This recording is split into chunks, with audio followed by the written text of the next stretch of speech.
Power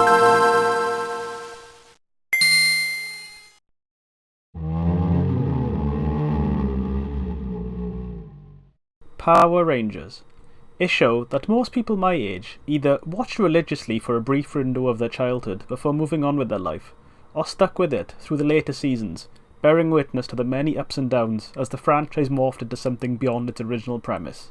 If you were to engage in any sort of discussion regarding Power Rangers, I can guarantee you'd see takes along the lines of, "Mighty Morphin was my childhood, everything after that was rubbish," or "Only the Saban era was good, Disney sucked."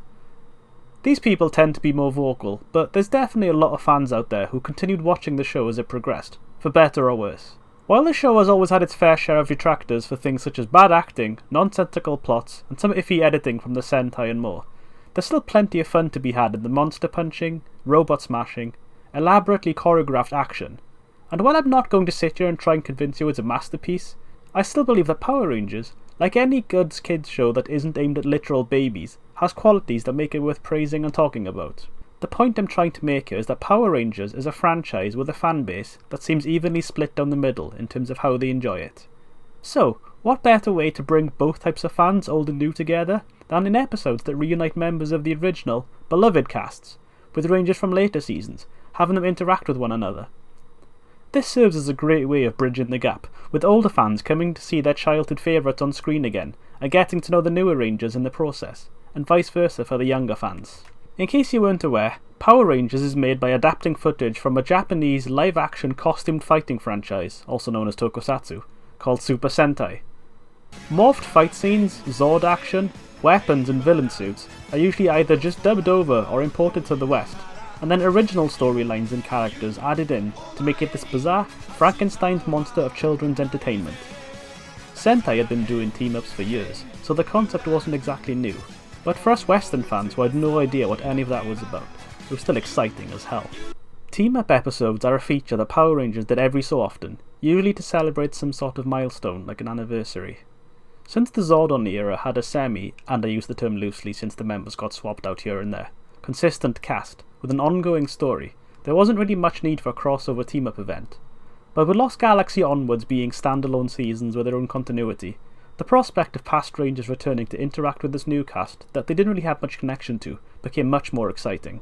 Lost Galaxy was the first season to feature a proper full-scale team-up episode in To the 10th Power, which saw the Galaxy Rangers teaming up with the Space Rangers to take down the returning Psycho Rangers.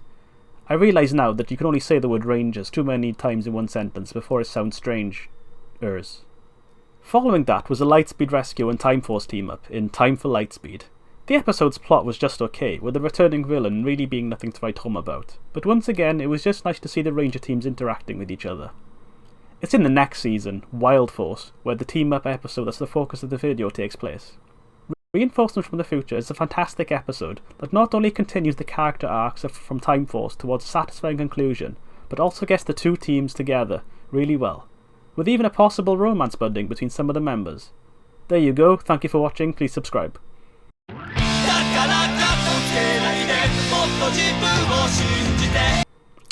Yeah, I'm just messing with you. It's Wild Force's other team-up episode that we're here for, which commemorates the 10th anniversary of the Power Rangers franchise, the appropriately titled Forever Red. I'll put myself in the firing range here and admit that I didn't really like Wild Force very much.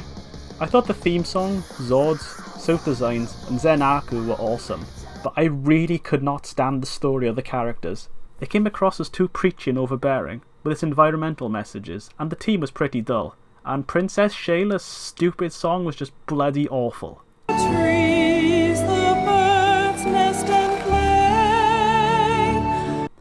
Just for the record, my favourite seasons are Time Force and RPM. Timeless wonders, fire and thunder. Make of that opinion what you will.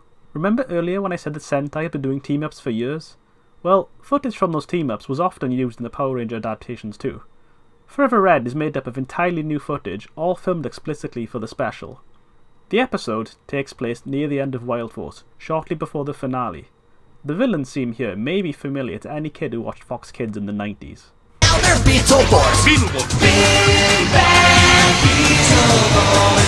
Awesome costumes should never go to waste, so it's cool to see the Beetleborgs making an appearance here, even if it's only a purely cosmetic thing. These are the remnants of the Machine Empire, which was the main antagonistic faction from Power Rangers Zeo. They're digging on the moon for something, which isn't immediately revealed in full, but eagle-eyed fans would probably figure it out straight away.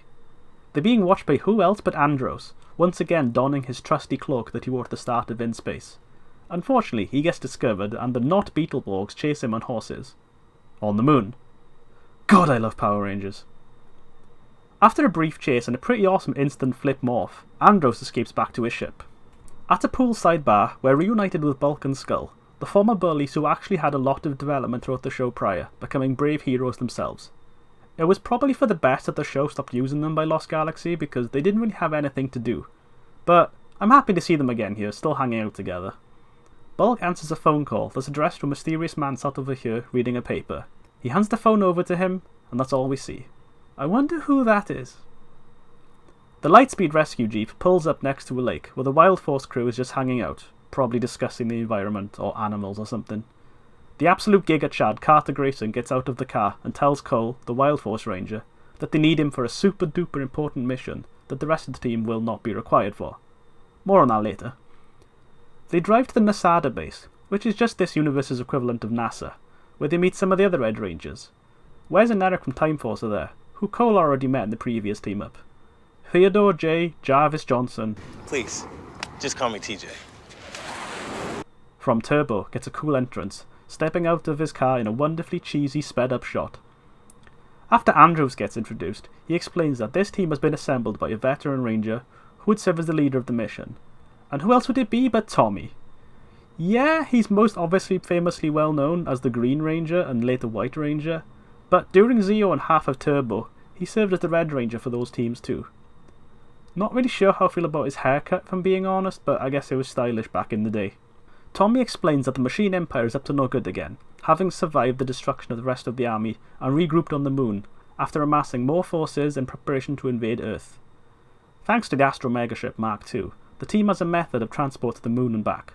Cole makes a speech about not really having any clue of what's going on, but shows his willingness to do whatever he must do to defend the Earth, and everyone else agrees.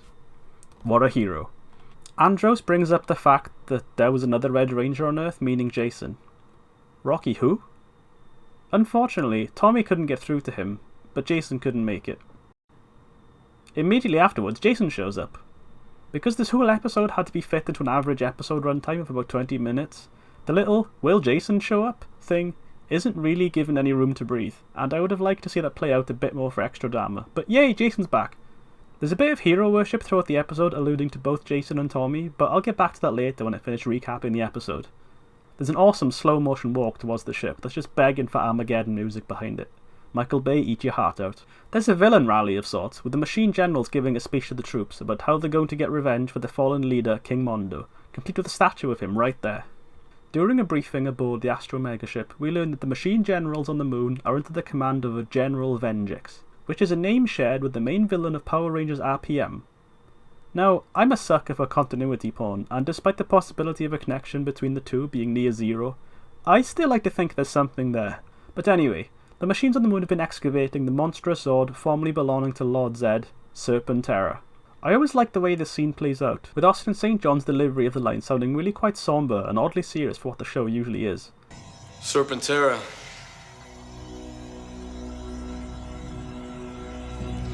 The dramatic music and zoom in really sells this, and those who didn't watch Mighty Morphin will be clued in pretty quickly here that Serpentera is a big deal. The threat posed by a reactivated Serpentera, piloted by machines who could definitely do some freaky upgrades with it, would be huge. Hence why they needed the best of the best to go stop it before it can go active. The team shows up while General Vengeance is going on about avenging Mondo some more, and we get a kick-ass opening line by Jason. You know, if you miss King Mondo that much, I promise we can help you join him. After that is a marginally cool-less line by Cole. We're not gonna let you bring back Serpentera. Thanks, Cole. We get an awesome unmorphed fight scene, which was always something I always really look forward to in seeing in the show. Of course, the main attraction of Power Rangers was always the costumed heroes beating up monsters and then fighting in their robots, but seeing them actually do martial arts and kick ass in their unmorphed civilian mode made for a welcome treat every so often, displaying that these are skilled fighters who don't have to exclusively rely on their morphers in a fight. Dan Souther is especially impressive here, which isn't surprising since he does stunt work anyway. Not to say that the other Rangers aren't putting in the work either, far from it, but seeing Dan the Man in action is just mwah, perfect. Carter was already a dab hand with the blaster and Lightspeed, so it's great to see him continuing that here. The man just loves his blasters, what can I say. The generals realise that there's only about 10 minutes left of the episode, so they bugger off towards Serpentera while the Rangers are fighting the cogs. Cole tries to stop them with another dramatic point, but gets blasted for his trouble. Before they can finish him off, he's saved by Leo from Lost Galaxy and Oriko from the Alien Rangers, who Andros had previously contacted. Off topic, but did you know that Danny Slavin is a lawyer now? I can only imagine the shock of having seen Lost Galaxy as a kid and then walking into a courtroom and seeing Leo there. It must be bizarre. Finally, the moment we've all been waiting for happens. The crowning moment of awesome that solidified itself into the hearts of fans everywhere. The morph. Seeing all these Rangers morph in sequence, with the original animations coupled with 90s graininess, decades old hairstyles and what have you, is just pure bliss. And this is just the beginning. Unfortunately, the music from their respective series weren't played, but I can imagine only having snippets of 9 songs in quick succession would sound like a bit of a mess. That's something Once a Ranger did really well later on, but I don't want to sour this celebration of epicness by bringing up Operation Overdrive, which I like more than Wild Force, by the way. Of course we get the obligatory explosion of smoke behind them, as is tradition, but this time it's all red, baby. I'm not really a fan of Cole standing in the middle, implying he's at the forefront, but it's technically his season, so it's fine. What follows is an awesome fight scene, with all the Rangers teaming up to take on the generals. We get flips, we get mid-air attacks, we get slow-mo Matrix action with Carter and Andros blasting away. There's dual-wielding sword action, coupled with a gleefully dramatic finisher. Seeing each Ranger doing their thing is just wonderful to witness, especially Oriko acting cocky with the super speed's powers. Generally, I forgot he was a thing until now. This was way beyond the level of effects and choreography we'd see on an average episode of Power Rangers, and it's great to see them going all out on it.